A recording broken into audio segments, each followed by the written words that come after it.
Welcome to Moonbase 2.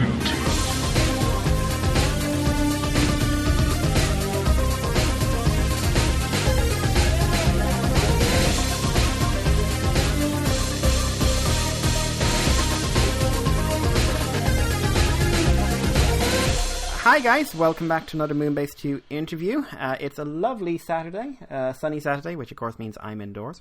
And today I'm very privileged to talk to Brain Ruckley, who is the current writer for the IDW Transformers comics. And yeah, Brian, hi, how are you? You on? Yeah, I've been wanting to talk to you for ages, to be completely honest, but I refuse to let one single IDW writer get past me. It's become a pilgrimage. Well, it's good to have a purpose. So Brian, sort of tell us about yourself. What is the life story of Brain Ruckley? Depends how far back you want to start, really. Especially when you were wearing shoes. Yes, yeah. I was. I started out coming out of university with a load of sort of zoology and history and philosophy of science and environmental management stuff up my sleeve, and I went off to work in various jobs, mostly. I mean, they were kind of varied, to be honest, but they kind of all connected in some way to environmental stuff or nature conservation or all that. And I loved it. I still do. Love that whole side of things, but I'd always kind of wanted to be a writer as well, and I'd always, since I was a wee kid, I was making stuff up and writing it down and all this sort of stuff. So I eventually reached the point where I kind of felt I had to give the writing stuff a serious go, and got kind of lucky with most of it and got short stories published and eventually got novel contracts and all this sort of stuff. So there was a kind of switch over, a phasing out of the proper job stuff, if you want to call it that, and a sort of gradual ramping up of the writing side of things. And I wound up, I've had 5 novels published now, and got into comics slightly by accident, to be honest, because a bit like the writing, I've been a huge comics fan for donkey's years as well, starting off all the way back with 2000 AD.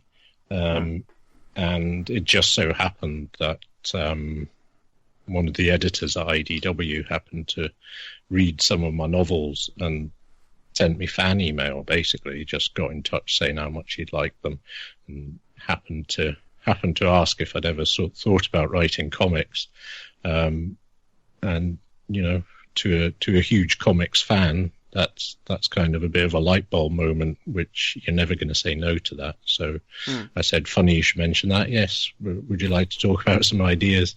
And I got to know various people at IDW through that and picked up some little bits of comics work from them, and then was lucky enough to get tapped up to pitch for the Transformers series. So yeah, the comics you worked on before, I was just looking into them a little bit earlier on today. We've got a Highlander one, which I didn't even realize they had anything to do with Highlander. Oh yes, it was brilliant but brief. Yeah. I think there were 5.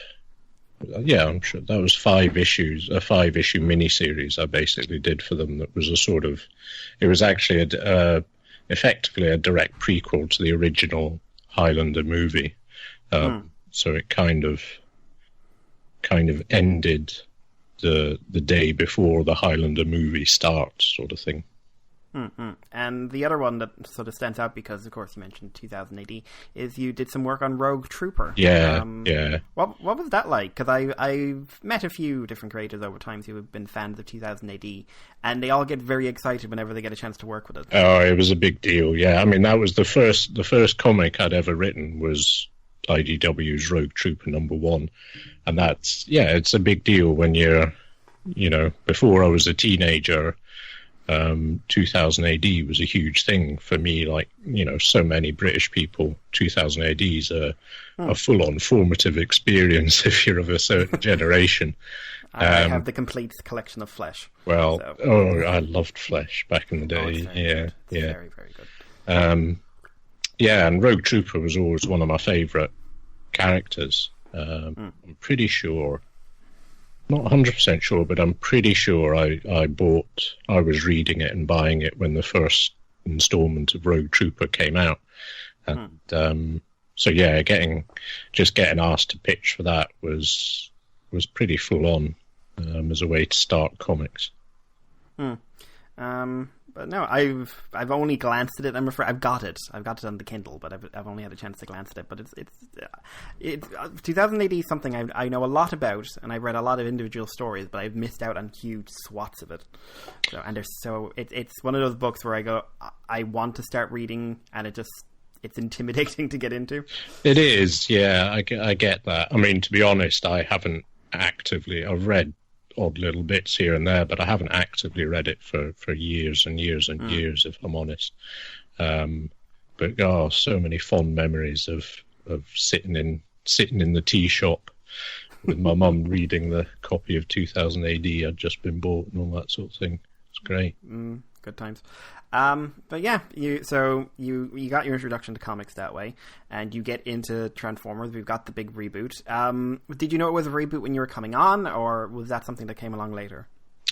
No, the very first contact I had from them, they were a bit cagey about what they were actually talking about. They were just kind of asking, "Do you know Transformers? Are you interested in them?" To which I said yes, but then pretty rapidly, they said this is a full-on reboot. We actually want you to pitch for, and had a load of suggestions or ideas about not details really, but the general kind of approach that IDW and Hasbro were hoping for. But it was pretty open-ended. It certainly initially as this process started, it was a pretty open-ended invitation to just say, well, what kind of thing would you like to do if we gave you the chance to reimagine a load of Transformers stuff? That raises an interesting point. You're relatively fresh to the comic circuit. Mm-hmm. You've been writing novels for years, but the comic circuit is relatively fresh. And you're handed the sort of steering wheel for what was a very critically acclaimed franchise over the last few years. And then you have quite an intense schedule, at least in the initial lead up. Yeah. With two. I mean, what is that kind of like a trial by fire? I mean, it's like an intense experience. It's quite an intense experience. I mean, it is. I don't know if intimidating is quite the right word, but because I was a big fan just long before I knew any of this was going to come out. I was genuinely a big fan of IDW's Transformers comics. I really thought I hadn't read the entire run from beginning to end, but the stuff I'd read in it, I genuinely thought was probably the best licensed comics I'd ever read. I was really blown away by some of the stuff they'd done. So it is a bit intimidating to try and step into these pretty amazing shoes. And it's, I wasn't at all involved in the decision to go for a let's put one out every 2 weeks ambition for the first little while. But, I understand why they did it.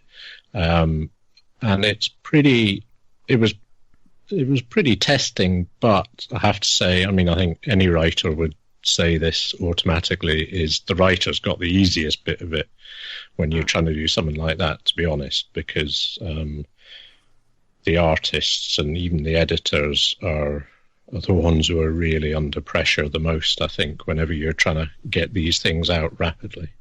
And they did, obviously, we've had a few artists involved in it, and to be honest, I think all of them have done amazing job given the schedule and given all the pressure of time that they have been under. And I really don't think well, I personally, looking at the comics, I don't think you'd ever know that they'd been put out on a faster schedule than is usually the case. I think it's... No, I think everyone's kind of bringing their A game. Yeah, no, I think it's worked out amazingly well.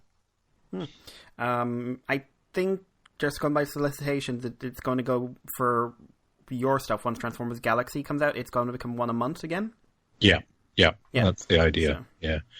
Yeah, I assume, I haven't actually checked, but I assume they're going to basically alternate issues of my series and issues of Galaxy. But I haven't actually checked that. Probably should, really. Never mind. Before we actually get into the book in any sort of detail, there's something I've been very curious about, because I read not as much as I used to, but I'm quite proficient in the old sci-fi fantasy reading and something else. And something I was very curious about, what's it like going from practice novel writing to suddenly go into the comic circuit? Do you find it's a very different kind of animal to work with? Yes, I've said this to various people in various contexts over the years. If I'm honest, I find writing comics much more enjoyable than writing novels. Certainly the actual process. I mean, it is, obviously it's kind of hard to beat the satisfaction of actually having finished a novel and seeing a novel published with your name on it and all that sort of thing. But the actual process and the writing experience, and in a way the whole social's not the right word, but the whole kind of community and teamwork aspect of writing comics is a real buzz for me compared to the sort of grinding and soul-destroying solitude of trying to write a big novel all on your own in your dark wee office at all hours of the day and night, sort of thing. But it is, I mean, just from a technical craft point of view, it's spectacularly different, obviously. I mean, everyone always says writing comics is closer. It's not the same, but it's closer to writing, TV or that kind of more dialogue-based medium than it is to writing prose. So it is a different skill set without any doubt.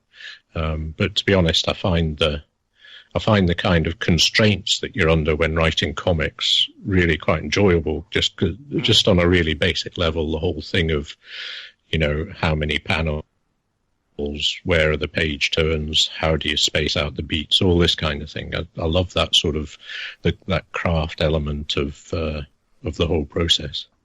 In that case, let's talk Transformers. So we open with it's kind of more 7-issue arc, but broadly speaking, it's a 6-issue arc, introducing us to this new world, the new standard, new versions of the characters, and of course, a couple of new characters, most notably Rubble. Yes. Bless him. Yeah. What did I say on Twitter? Out Game of Thrones. We'll get to that. But going into this, you have constraints of where this story is probably broadly heading, assuming we can predict any of this. But what is sort of your goal in creating this world? I mean, what's your aim what are you trying to do with these characters? Wow. So from the earliest versions of the pitch and the invitation to pitch for the project, it was always suggested, I can't actually remember whether it was a hard guideline or not, but it was certainly strongly suggested that this was going to be Cybertron before the war. And the idea from a very early stage was there to, I mean, it was kind of a mix of me and the editors originating this, was to make it, you can debate how successful this was, but to try and make it accessible not just to existing Transformers fans, but to new readers who, in theory, I don't think anyone knows nothing about Transformers nowadays, but in theory, make it something that someone who'd never read any Transformers fiction, for example, could actually get into. And one of the kind of part of the mechanisms for doing that was to try and make it a reasonably interesting world that the readers could be introduced to or sort of share the experience of discovering with this new character, this newborn character, effectively Rubble. So, there's a reason why the first arc is called The World in Your Eyes. It's introducing the world partly through the eyes of this new character. And obviously we were going for a vibe of it's a peaceful, relatively complex, not exactly thriving, but, reasonably thriving world that has a lot going on in it, and has not just Transformers, but organic life forms there as well. And it was always the intention that kind of, it is a kind of introductory first arc. And as most people hopefully know by now, things start to break down relatively rapidly towards the end of that arc. So we move into a slightly different kind of storytelling and a slightly different view of the world and all this sort of stuff. I was going to say, there's a notable shift as we moved into the current arc. Partly, I think, because Cyclonus is suddenly quite prominent, and he's bringing a very different vibe to the book. Oh, that's cool. I really like Cyclonus. He's always... there's all kinds of reasons why various characters show up in the book. Well, one of them is, there are some characters that are basically in there just because I really like them for whatever reason. And he's one of them who for whatever reason, I've always just kind of liked him. So I thought I'd do something with him. No, I've been enjoying him. I think I'm very intrigued by his band. What do we call them? His hangers-on, yes. Yeah, that's a good way. The hangers-on, I'm very curious to see what's going on with them, especially as we're talking more about this War of the Threefold Spark, which is interesting because it also makes this a post-war Cybertron at the same time of being a pre-war Cybertron. Yeah, it is. It is. It's a long way post-war, but it's not always been as peaceful as it apparently is at the start of the series, for sure. So we mentioned him there. We mentioned Rubble. Obviously, the initial arc is sort of structured around this child engaging with this world. And then at the end, you kind of drop a house in him. Was that always was it always kind of like Rubble is not long for the world? Or were you ever thinking, maybe we'll have a bit more of them in the long run? There was, I guess, very early on in discussions about how I was going to do this. He might have lasted a bit longer, but to be honest, at a fairly early stage in the process of planning this all out, I came up with the proposal that maybe we could dispense with his services after a certain number of issues. That sounds terrible. I don't mean it to sound as heartless as that sounds. With a P45 on the desk. Yeah. There you go. No, he's effectively, he was created, he wasn't just created for, this purpose of being an introductory character to help readers into the series and all that sort of thing. He's partly there to follow the narrative arc that he does, and he's partly there to again, this sounds a bit heartless, but he's partly there to have an effect on Bumblebee, because I think as the story goes on, it's quite his departure from this mortal coil is quite an impactful and influential event that shapes some of the stuff that happens down the line. Especially, I really love the idea you've got there that they're born so rarely now because of the resource restriction. Yes, yeah. And then they lose their first one in who knows how long. Yeah. And then also they birth another one as a political move, which was an interesting take. Yeah, it's kind of there's some slightly cynical stuff sort of in the background to a lot of this. Yeah, but I mean, it kind of is it's a political decision to a certain extent to go ahead and have another forging quite quickly. So you were saying there you've read and enjoyed the previous books, and obviously a lot of characters do cross over. Windblade, Prowl, Optimus, and Megatron, obviously. Do you feel a need to sort of distance them from the previous incarnation in any way? An easy example, Megatron is such a different character at the end of the last series than he was in any other version of the fiction. Yes. Yeah. Some people I've seen some people go like, "Oh, how do you follow on from that?" And I'm just like, do you feel a need to actively create a separation, or do you want to eventually incorporate other elements in? Or I'm probably phrasing that wrong, but I think you get my Yeah, no, I get what you're saying. Yeah. I mean, I'm in a slightly funny position because although I read chunks of previous IDW versions of all this stuff, I didn't by any means read all of it or even the majority of it. So I'm actually not, although I've picked up, through the ether, I was kind of aware of some of the stuff that happened even in issues I hadn't read. So, for example, I don't think I actually read the later issues where Megatron in the previous continuity went through quite drastic transformations in his sort of outlook and stuff. But I was kind of aware vaguely that had happened. But I'm not, on the whole, I'm not consciously sitting there trying to make things different for the sake of being different. It's more that I'm kind of trying not to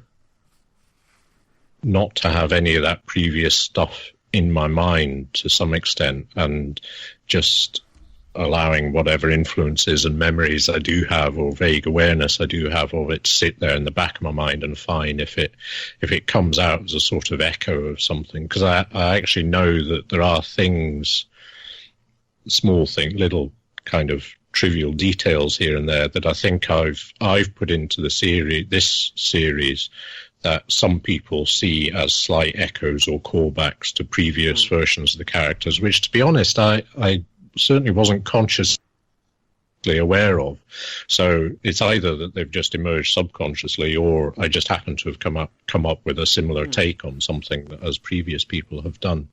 But at the same time, there are some things I would want to try and preserve to give a certain sense of not continuity but connection, and you can't really just tear out, especially with such a huge franchise as the Transformers that's had so much sort of weight of storytelling and characterization and all this kind of thing poured into it over the decades. You can't really just tear everything down and start from... I mean, I was never going to be allowed to make Megatron the good guy, for example. So there are... you have to maintain some of the tropes and some of the echoes, I think.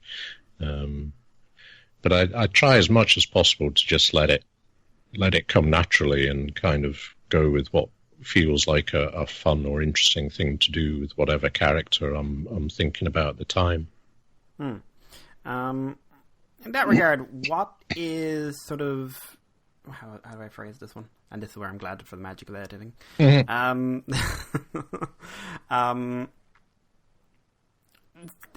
Something fairly unique to the start of this world is that we have multiple factions predating our established factions. As I said, we have a previous war where there were divisions there. The Autobot exists, but not in a form we're very familiar with. But the Ascenticons and the Rise are kind of the two standouts. Yeah. Can you tell us a little bit about them? Because Rise, obviously, we haven't spent too much time with. But the Ascenticons, I'm getting increasingly curious about their philosophies and stuff like that. Right. So the Ascenticons are Obviously, when the series starts, Megatron is basically the leader of the Ascenticons. It's a faction that was actually founded by this new character made up Termagax, who was a sort of incredibly accomplished engineer, scientist, very ambitious, quite expansionist, and so on. She started off the Ascenticons, and she, to some extent, sort of, Megatron was kind of her protege way back in the day, but for whatever reason, by the time the series starts, he's running the show, and she's gone into sort of she's just gone off and become a hermit, basically, because she's had enough of everything. But their reaction to the constraints and the kind of the limits that the Autobots put on Cybertron and Cybertronian society, basically. So they arose specifically back in the day to try and change the policy that was governing Cybertron, because the Autobots were basically imposing all these restrictions, like you say, on the number of forgings, on the supply of energon, on the formation of new colonies, on energon harvesting out in the universe, even on weapons, all this kind of stuff. The Autobots, basically, for whatever reason, which has kind of been touched on, but maybe not sort of explicitly spelled out in the series so far, the Autobots felt they had to kind of close things down a bit and restrict everything and change the direction of travel just to preserve order and peace and keep everything on an even keel. So Termagax got the Ascenticons kicked off, basically try and overthrow all those restrictions and say, no, you're making us less than we naturally are. You're suppressing our natural Cybertronian capacity to expand and to basically realize our potential.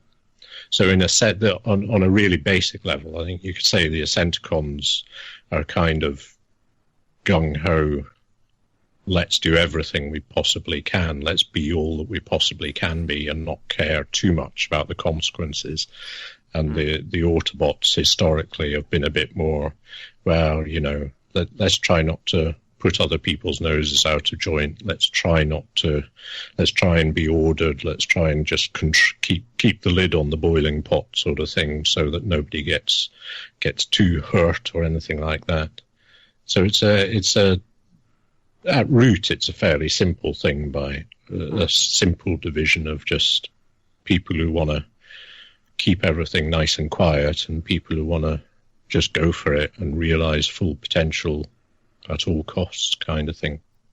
Two kind of extremes. Yeah. It's an interesting one. Yeah, and we touched on the Autobots there. What do you see their role in this story being? Because they seem to be more... Right, with the Decepticons, you can see the connections to what the Decepticons will be.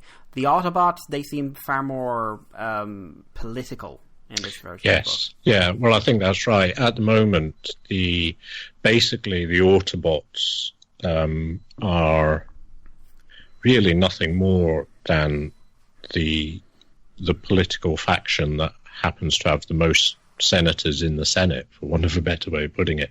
So they're kind of running the show. But yes, you've probably noticed that the Autobot symbol doesn't really show up very much.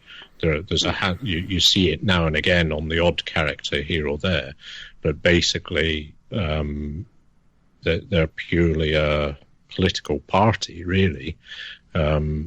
And one that happens to have been running the show for quite a long time, but they don't have the kind of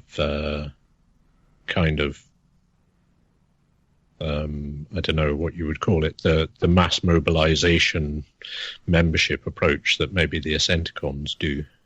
Do you think that allows for some interesting storytelling with Optimus in particular? Because he's in a very reactionary phase of things, but not in... We're used to when Optimus reacts, the whole world stops. Yeah, which isn't quite the case no. So, I mean, yeah, the question is, how do you get from where we are in the story at the moment to the place where, I mean, you know, I don't, spoilers, but I guess nobody's going to be surprised to know that at some point Orion Pax becomes Optimus Prime, and he's a war leader, and he's a seriously big deal.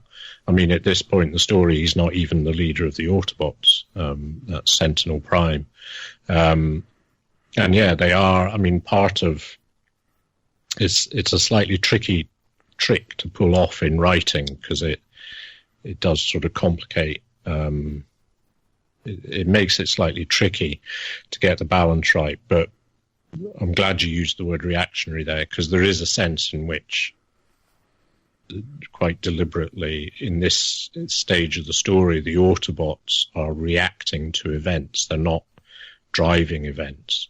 And really, as becomes increasingly clear over the next few issues, it's not entirely obvious anybody's really in control of events. But if anybody is driving events, it is the Ascenticons and the Rise.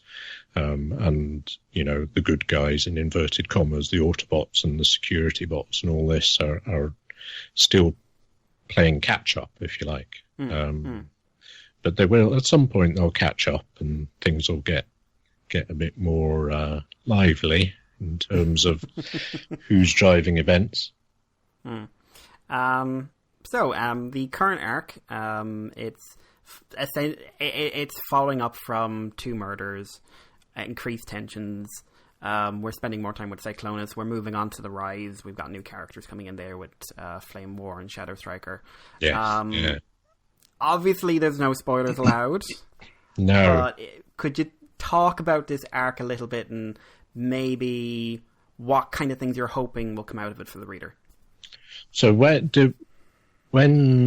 will this episode... I'm just trying to remember what's come out already. I think issue 8's come out. Issue 8. So we had the Cyclonus meeting Flame War, and he's met up with Chromie and Sideswipe. Yes. And they're going to do something. I think next issue they'll be doing whatever they're doing. They'll be blowing things up as it happens. Oh, yes, yeah. Don't involve Sideswipe if you want things to remain calm. No, I shouldn't say this sort of thing, but I quite like Sideswipe in the next issue, actually. I think he's quite funny. So this is... I can't remember what I said it to, in exactly what context I said it to. I think it must have been on Twitter. But at some point I said to somebody that the first arc was a bit like the ride up the first kind of climb when you're on a roller coaster, and then you get to the top, and then you kind of lose control and you start heading down at high speed, and there's no longer any time to admire the view or all that. Everything just starts happening much more quickly, and that's kind of how I envisage this second arc, is that we're starting to go down the roller coaster. So actually, we are going to be blowing some stuff up in this second arc, and by 8, 9, 10, 11, by the end of issue 11, there's actually there's some substantial changes, shall we say, in the status quo, and there's actually quite a lot that readers will be finding out about sort of what's really going on, and how some of the pieces fit together. So we're actually going to do a few reveals over the next 3 issues or so. Something to look forward to. Hopefully more Cyclonus. Little bit, yeah. A little bit. To be honest, I'd take an issue just of him and the four voices in his head. Just yeah, well, I wouldn't mind doing that. I would quite like to do that. Whether I'll ever get the chance, I don't know. If only they were doing a series of books that were kind of standalone stories that are running alongside this. Yeah, there is that. Yeah. That would be great. I haven't actually. I do know a bit about what's coming in that, but yeah.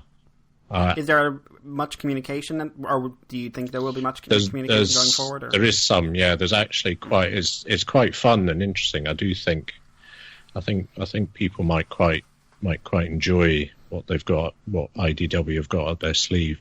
There are some bits of it. There's going to be some storylines in that other series that really are pretty much completely standalone, and there's going to be some that actually link quite closely to stuff that is in the pipeline for the Transformers series. So, there'll be arcs that actually pick up directly from stuff I've seeded, and there's actually been, there's the odd reference in the Transformers series already that just kind of is there because it might sow a small seed for stuff that might happen in the galaxies in the companion series. Right, I think anything else will me just be trying to fish for spoilers. So we won't go too much deeper into that. One thing I did want to ask, Transformers fandom is rather infamous for being loud and proud, shall we say. How have you found, how have you found interacting with them? Have they been a good group to interact with? Fun? I mean, if it's been terrible, say it's terrible. They never listen to this anyway. No. No, the best response to something like that ever. No, I would say on the whole, to be honest, I went into this knowing that Transformers fandom was a big thing, and having a very positive. I'm not just saying this for the sake of saying it. I genuinely had a very positive impression of it, even before I got directly involved in all this, and I've really got no problem at all with anything that I've seen or any interactions I've had. I find it nothing but kind of delightful that people are so invested in these characters and this world and care so much about it, and that it means it is, genuinely one of the reasons I was always kind of taken with the Transformers universe and found the idea of getting involved in it very appealing. And it does, just the whole franchise seems to have this amazing ability, amazing kind of flexibility, both in terms of what creators can do with it, but also in terms of what fans can get out of it. So you've got all this incredible diversity and range of fans who are all finding slightly different things, different aspects of it that mean the most to them, and obviously become extremely invested and attached to lots of bits of it. And I think that's kind of wonderful. The brutal truth is I'm terrible at things like social media for various reasons. Part, just temperamentally, I'm probably not ideally suited to it, but also I have pretty grave sort of political and social and mental health and all sorts of reservations about a lot of the social media stuff that goes on nowadays. So I quite consciously try not to get too immersed in it. Not the worst idea in the world. Well, yeah. So I don't pay that much attention to reviews and all that sort of thing, and haven't done for a long time, going back to when I was writing books. So I could well be missing all sorts of things that would distress me enormously about Transformers fandom if I had my finger slightly more on the pulse. I saw a few pictures of effigies of you burning, but I didn't think that was personal. Yeah, I'm sure they had a different Brian Ruckley in mind for that. So no, basically I'm pro fandom. I'm going to TF Nation this year, and I wouldn't be doing that if I didn't. I like fan conventions anyway. This is the first Transformers one I'll be going to, but I wouldn't be doing that if I didn't think it was the kind of environment that I think is great, basically. No, I think I've been going for years. I don't know if I make this year, but I've been going for years, and I think one of the best things about TF Nation is it's very creator positive. That's I've a never, good phrase. I've never heard of a writer or a voice actor or anyone who went there and had a bad experience. I've spoken to a lot over the years, and it's always been like there's a few there, and they after a while they just started coming. They stopped getting invites, but they just wouldn't leave. No, I'm sure it will be fantastic. I mean, my impression of Transformers fandom has always been that it's I've had some contact with other fandoms in various versions of my life, and I love that whole culture, but my general perception of Transformers fandom is that it's one of the more welcoming and open-minded and sensible fandoms out there. I might be proven terribly wrong, but that's my take on it. We have our moments. Yeah, they are brief, but yeah. That's actually all the Transformers stuff I wanted to talk to you about, but there is something else, because for people who know the show, they know I've got a bit of a science background in paleontology and whatnot. So when I heard you were into the zoological side of things, I was, ooh, that's interesting. And then I heard you were doing your own podcast, and I said, that's interesting. And then I binged the entire thing in a weekend. Oh, right. Yeah. So the Wild episode, I'd love to talk to you a little bit about that. Sure. Where did the idea for this come from? Because it's a very different type of nature podcast. So that's quite a that's a long story, which I'll cut to the brief version. I've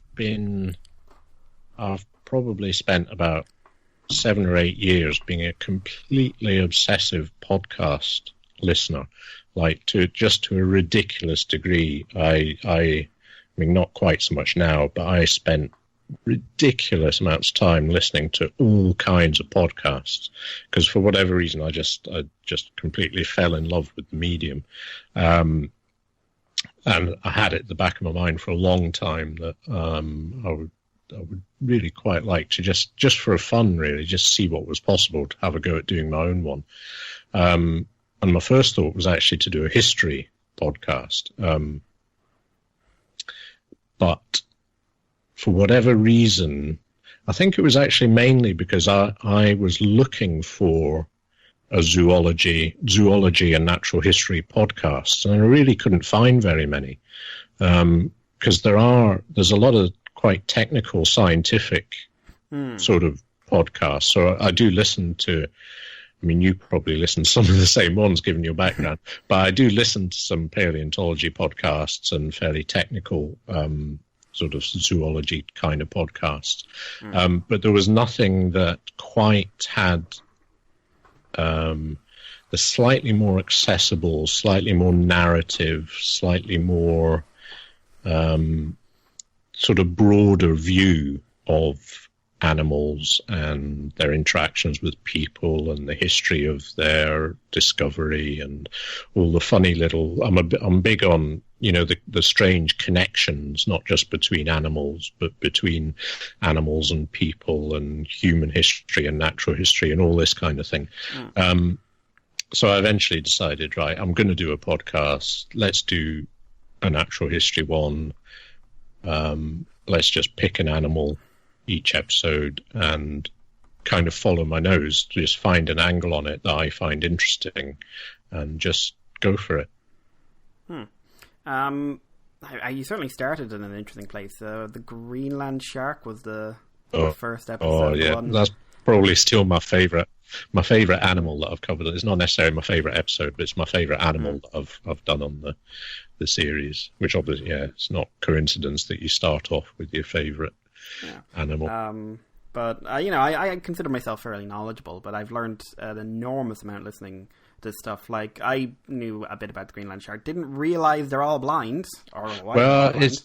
It's mind-blowing. It's absolute. Don't you think it's mind-blowing? This is what I love about this natural history stuff, is all these documentaries you get on the TV.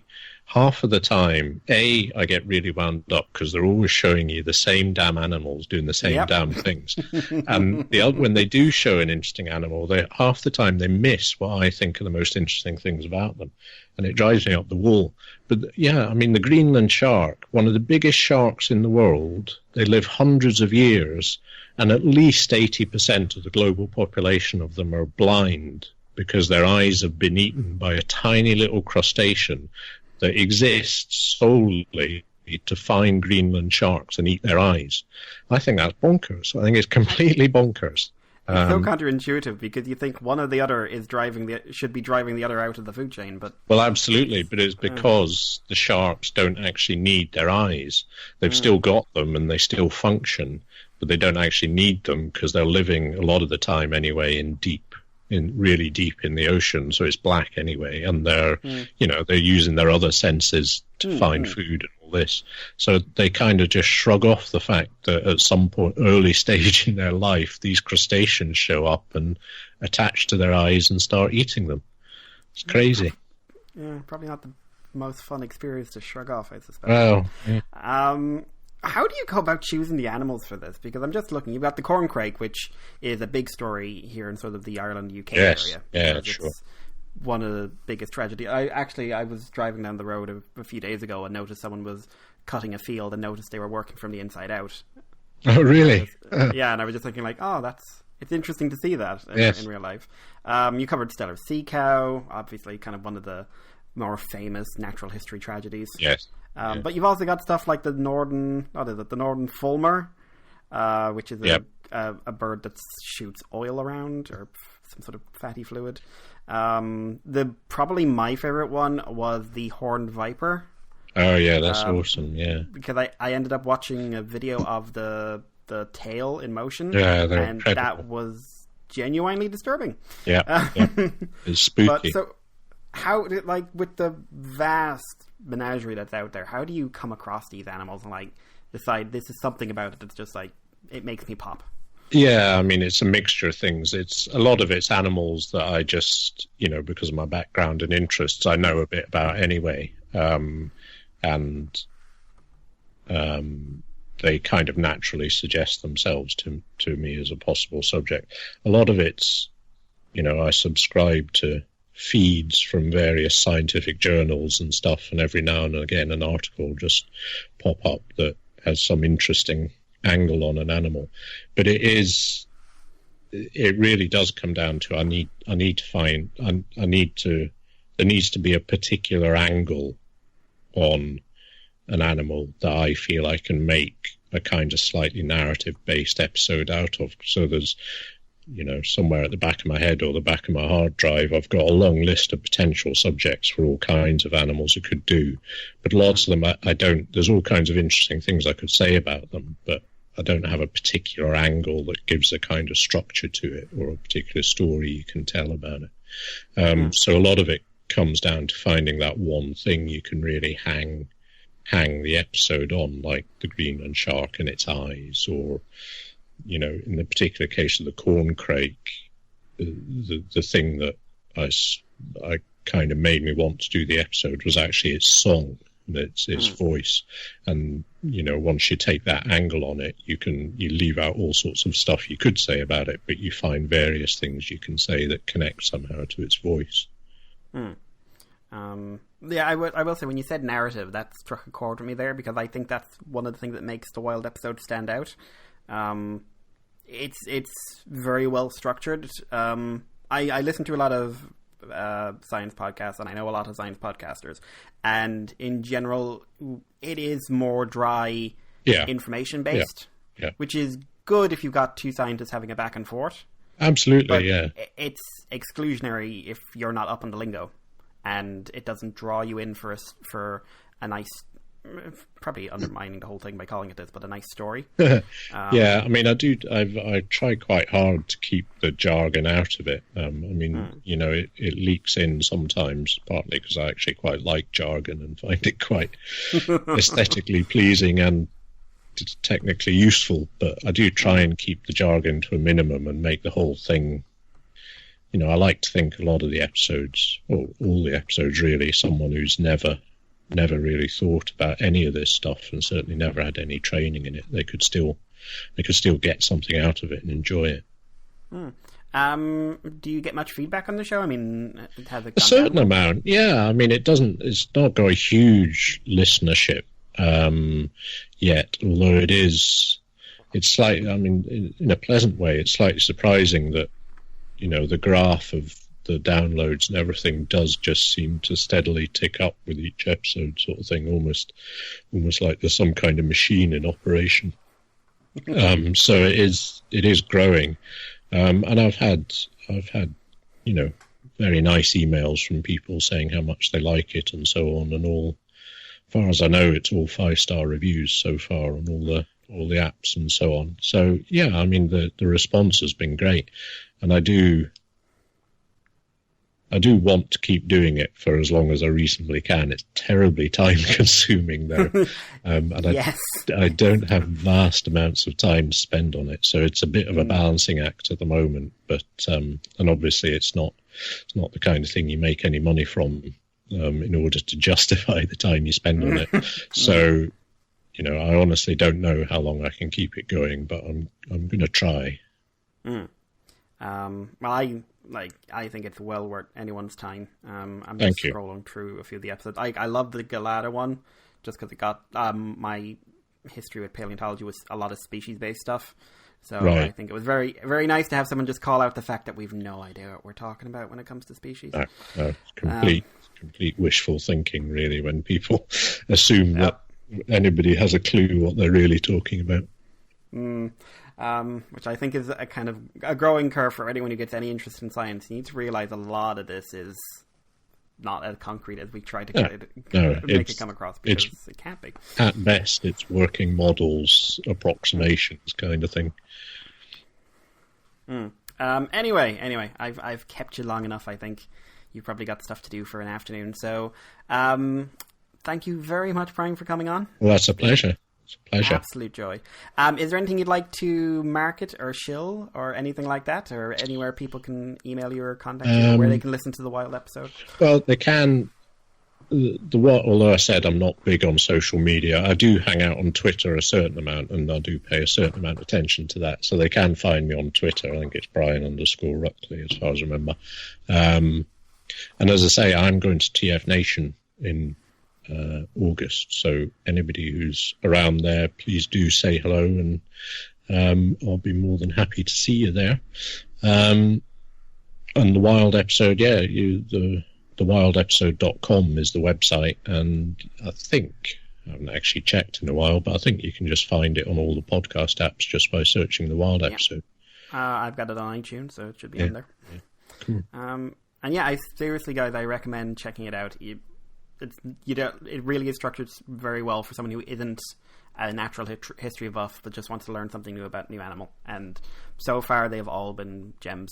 And I've learned plenty, and that's pretty cool.